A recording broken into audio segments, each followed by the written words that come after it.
Capítulo 9, donde se concluye y da fin a la estupenda batalla que el gallardo vizcaíno y el valiente manchego tuvieron. Dejamos en la primera parte de esta historia al valeroso vizcaíno y al famoso Don Quijote, con las espadas altas y desnudas, en guisa de descargar dos furibundos fendientes, tales que si en lleno se acertaban, por lo menos se dividirían y fenderían de arriba abajo y abrirían como una granada. Y en aquel punto tan dudoso paró y quedó destroncada tan sabrosa historia,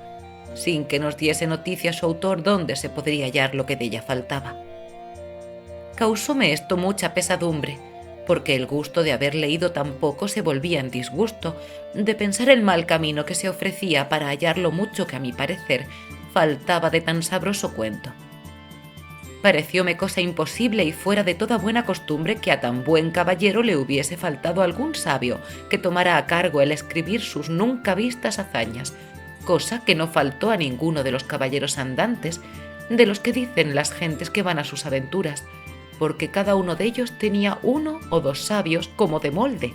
que no solamente escribían sus hechos, sino que pintaban sus más mínimos pensamientos y niñerías, por más escondidas que fuesen. Y no había de ser tan desdichado tan buen caballero que le faltase a él lo que sobró a Platir y otros semejantes.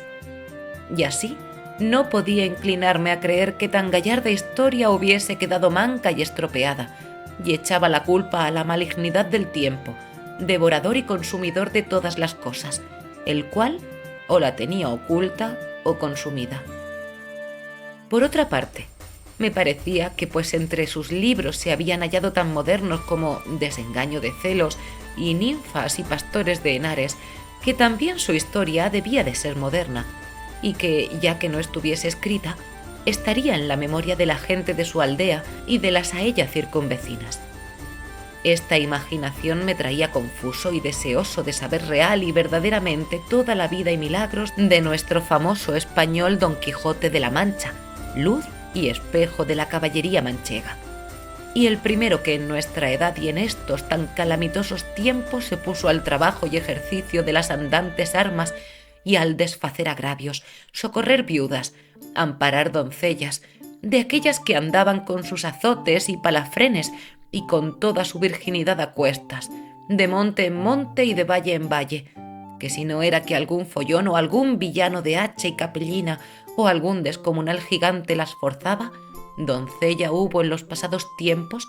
que al cabo de 80 años, que en todos ellos no durmió un día debajo de tejado,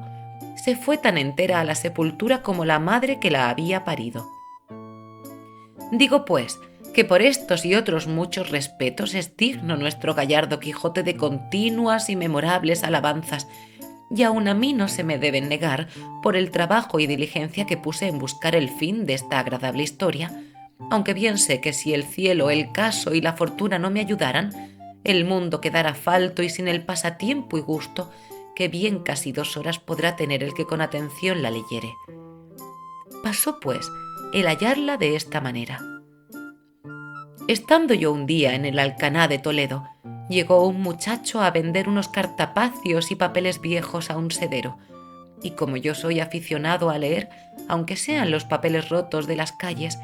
llevado de esta mi natural inclinación, tomé un cartapacio de los que el muchacho vendía, y vile con caracteres que conocí ser arábigos. Y puesto que aunque los conocía no los sabía leer, anduve mirando si parecía por allí algún morisco aljamiado que los leyese, y no fue muy dificultoso hallar intérprete semejante, pues aunque le buscara de otra mejor y más antigua lengua, le hallara. En fin, la suerte me deparó uno que, diciéndole mi deseo y poniéndole el libro en las manos, le abrió por medio, y leyendo un poco en él, se comenzó a reír. Preguntéle yo de qué se reía, y respondióme que de una cosa que tenía aquel libro escrita en el margen por anotación. Díjele que me la dijese, y él, sin dejar la risa, dijo: «Está como he dicho aquí en el margen escrito esto. Esta Dulcinea del Toboso, tantas veces en esta historia referida, dicen que tuvo la mejor mano para salar puercos que otra mujer de toda la Mancha». Cuando yo oí decir Dulcinea del Toboso, quedé atónito y suspenso, porque luego se me representó que aquellos cartapacios contenían la historia de Don Quijote. Con esta imaginación le di priesa que leyese el principio, y haciéndolo ansí, volvió de improviso el arábigo en castellano. Dijo que decía: Historia de Don Quijote de la Mancha, escrita por Cide Hamete Benengeli, historiador arábigo. Mucha discreción fue menester para disimular el contento que recibí cuando llegó a mis oídos el título del libro, y salteándosele al sedero, compré al muchacho todos los papeles y cartapacios por medio real, que si él tuviera discreción y supiera lo que yo los deseaba, bien se pudiera prometer y llevar más de 6 reales de la compra.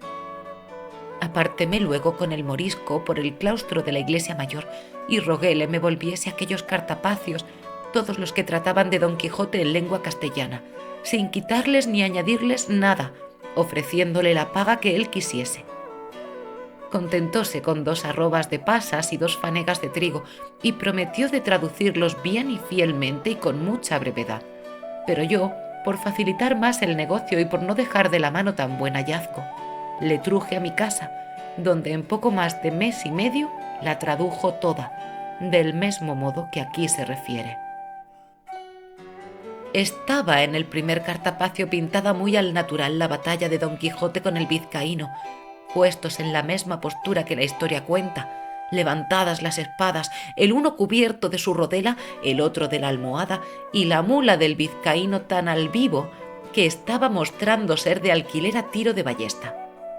Tenía a los pies escrito el vizcaíno un título que decía Don Sancho de Azpetia, que sin duda debía de ser su nombre, y a los pies de Rocinante estaba otro que decía Don Quijote. Estaba Rocinante maravillosamente pintado, tan largo y tendido, tan atenuado y flaco, con tanto espinazo, tan ético confirmado, que mostraba bien al descubierto con cuánta advertencia y propiedad se le había puesto el nombre de Rocinante. Junto a él estaba Sancho Panza, que tenía del cabestro a su asno, a los pies del cual estaba otro rétulo que decía Sancho Zancas, y debía de ser que tenía, a lo que mostraba la pintura, la barriga grande, el talle corto y las zancas largas, y por esto se le debió de poner nombre de Panza y de Zancas, que con estos 2 sobrenombres le llama algunas veces la historia. Otras algunas menudencias había que advertir, pero todas son de poca importancia y que no hacen al caso a la verdadera relación de la historia, que ninguna es mala como sea verdadera. Si a ésta se le puede poner alguna objeción cerca de su verdad, no podrá ser otra sino haber sido su autor arábigo, siendo muy propio de los de aquella nación ser mentirosos, aunque por ser tan nuestros enemigos, antes se puede entender haber quedado falto en ella que demasiado. Y ansí me parece a mí, pues cuando pudiera y debiera extender la pluma en las alabanzas de tan buen caballero, parece que de industria las pasa en silencio. Cosa mal hecha y peor pensada, habiendo y debiendo ser los historiadores puntuales, verdaderos y no nada apasionados, y que ni el interés ni el miedo, el rancor ni la afición no les hagan torcer del camino de la verdad, cuya madre es la historia, émula del tiempo, depósito de las acciones, testigo de lo pasado, ejemplo y aviso de lo presente, advertencia de lo porvenir. En esta sé que se hallará todo lo que se acertare a desear en la más apacible, y si algo bueno en ella faltare, para mí tengo que fue por culpa del galgo de su autor, antes que por falta del sujeto. En fin, su segunda parte, siguiendo la traducción, comenzaba de esta manera. Puestas y levantadas en alto las cortadoras espadas de los 2 valerosos y enojados combatientes, no parecía sino que estaban amenazando al cielo, a la tierra y al abismo. Tal era el denuedo y continente que tenían. Y el primero que fue a descargar el golpe fue el colérico vizcaíno, el cual fue dado con tanta fuerza y tanta furia que a no volvérsele la espada en el camino, aquel solo golpe fuera bastante para dar fin a su rigurosa contienda y a todas las aventuras de nuestro caballero. Mas la buena suerte, que para mayores cosas le tenía guardado, torció la espada de su contrario, de modo que aunque le acertó en el hombro izquierdo, no le hizo otro daño que desarmarle todo aquel lado, llevándole de camino gran parte de la celada, con la mitad de la oreja, que todo ello con espantosa ruina vino al suelo, dejándole muy maltrecho. Válame Dios, ¿y quién será aquel que buenamente pueda contar ahora la rabia que entró en el corazón de nuestro manchego,